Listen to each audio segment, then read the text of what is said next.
If we look at the stock prices and valuation near 15% lows on PEs, even at these low levels, it looks like this interest rate pressure is priced in. The real question, I think, for bank stock investors is where do we go from here on rates? And that's why we seem to be stuck in these fairly low valuations at this point in time.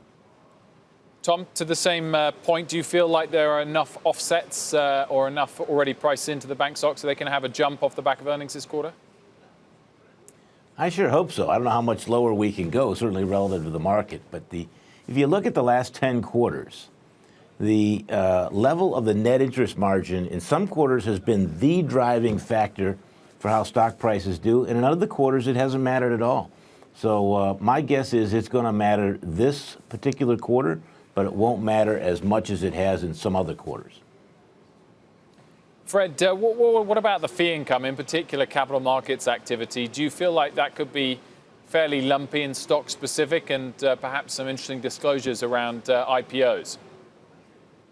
That should be fairly interesting, but remember, third quarter is fairly soft. We have already some pretty good indications from the companies that it's not going to be a great fee income quarter. That said, mortgage banking should really hit the ball out of the park this quarter. We're going to see some very good mortgage numbers, and we think that is where we're going to see some offsets to this net interest margin pressure that Tom was talking about. Tom, haven't had you on since, or I haven't personally had you on my show. You may well have been on CNBC since the new Wells Fargo CEO was announced. What was your take on the appointment of Mr. Scharf? My take is it's great that the interim CEO of Wells Fargo, Alan Parker, said great CEOs are made when outstanding leaders meet up with the right situation.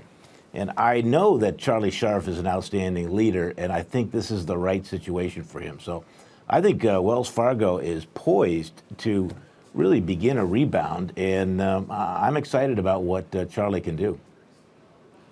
Fred, just to round things off, of the big cap banks, which do you think are best positioned going into earnings season? We kind of like Citi and Goldman Sachs going into earnings season, and I'd even point to some of the trust banks this time. They've been laggards, and some of the actions by the Fed and this net interest income could actually look pretty good at say, Bank of New York. So we think there's some opportunities here if you get away from the big spread lenders where there'll be some challenges.